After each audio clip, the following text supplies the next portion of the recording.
Hello everybody, welcome back to the Expediting Addicts, where me and my wife Susie travel in a 26-foot box truck doing expedited freight. And on our channel, we show the loads, the roads, and the life.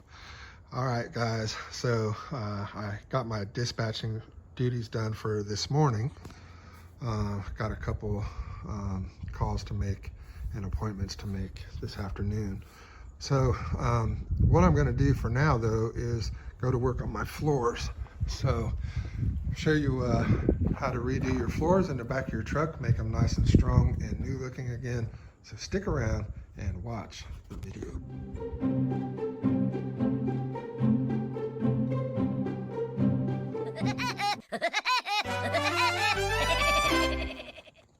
All right guys, let me show you real quick what the problem is with my truck. Okay, so this truck, when I bought it, it had some leaks in it and in the corners. And this one square right here was fixed by Penske, okay? And also, I've had this truck now 6 years. It's been paid off probably 4 years now or something like that. We've had it 6, 7 years, I don't know. But this truck has had a couple leaks, and the edges of that board right there were bad. So I dug that board out and I replaced it with a new board. Okay, so anywhere along where you may have had leaks at a previous time, maybe even before you bought it, okay?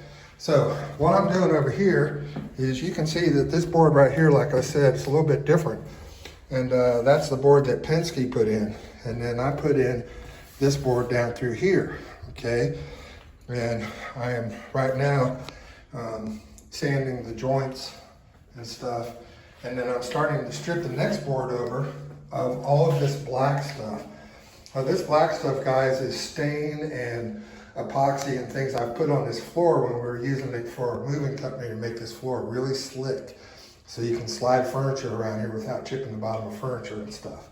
All right, and I'm going to sand this whole 26-foot box truck in the center here and get it to look at least as good as that right there. Okay, it doesn't have to look like the brand new board, you know, but if I can get to do like the second board there where it just has a little bit of black stuff showing through, that's gonna give me a really good surface for the new epoxy that I'm gonna put on here.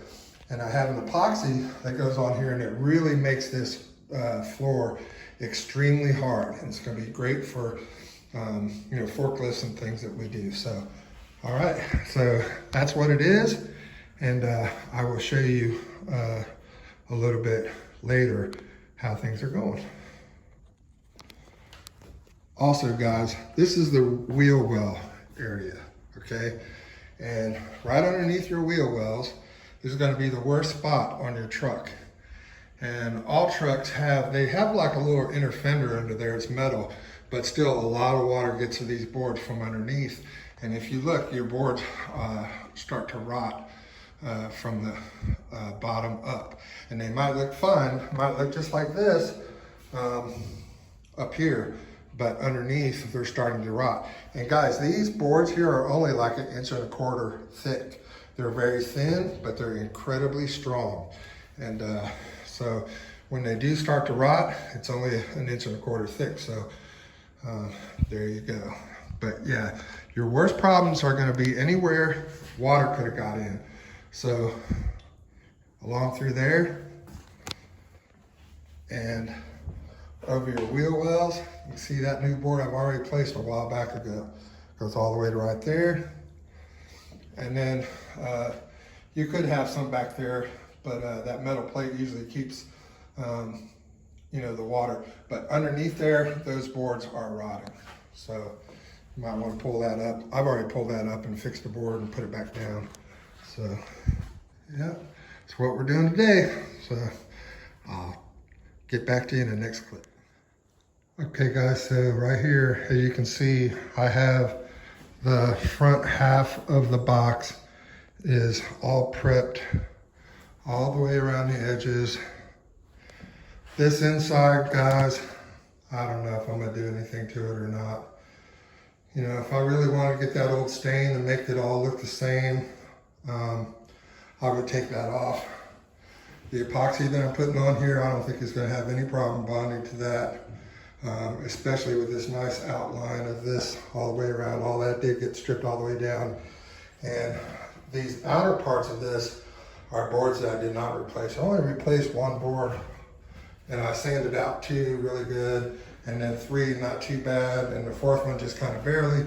But you know, it's a lot of work, and I think it's going to bond well anyway. So I got it all cleaned up. I'm gonna, I don't know, maybe try to get a little more dust out, and then I'm gonna go ahead and put the epoxy on this first half. Then my first half of the truck will be done, and then I will deal with the second half at another time. All right, guys, I am pretty much done for the day. I got what I can do for now.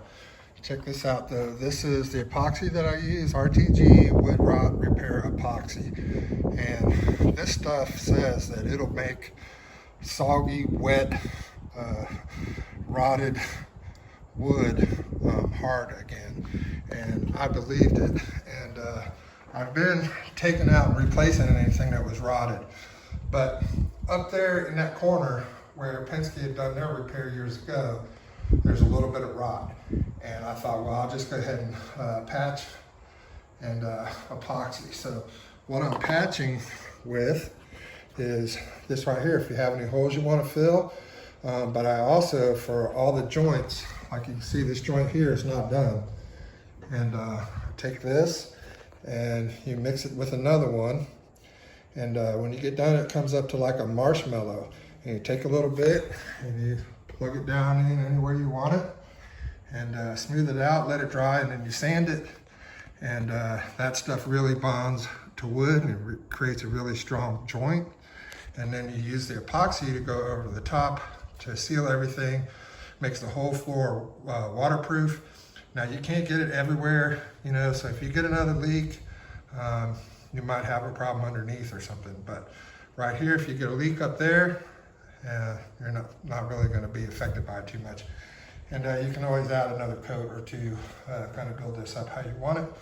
But I got it down for now. I'm going to let it dry, and tomorrow we'll check and see what it looks like. And I got to start working on the back. We'll get it all done. I'm going to have some great floors. Well, guys, if everything works out, I'm going to call the dealership here in about an hour. Hopefully my intercooler arrived and I can go pick it up.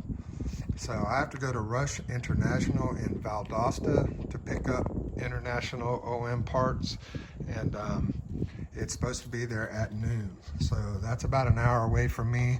So I'm gonna get my mess cleaned up here and go ahead and end this video. Unless there's anything weird about me picking up, like my part didn't come in or something weird, that's probably going to be the end of this video. And then I'll pick up tomorrow when I'm getting that front end. My mobile mechanic will be back, and he'll get this intercooler hooked up and get that turbo hooked up, and let's see if we solve this problem. All right, you guys, have a great night. Listen, if you need a good dispatcher, 7% dispatching fee. Leave your name and number in my description. Get my email. Leave me your name and number. I'll be glad to call you and talk about your situation and see if we can help. Pretty sure we can. All right. So you guys have a great night. And please, if you have any questions, just leave them in the comments. Love your questions. All right. Take care, guys. And Susie and I will see you on the road. Hey, guys. I'm at Rush International in Valdosta, Georgia. I just saw this truck for sale here. I know a lot of people are looking for trucks. I don't know anything about it. They got it all cleaned up. Looks like a really good truck. Interior is beautiful. So, yeah, I don't know. I have not seen trucks for sale here for quite some time now, and here's the first one. So if you're interested, call Rush International, Valdosta, Georgia. Guys, the truck does not have a lift gate. I think it's the tall version, I'm not sure, but no lift gate. So if you're doing over the road, this is perfect for you. You don't need that lift gate for over the road. And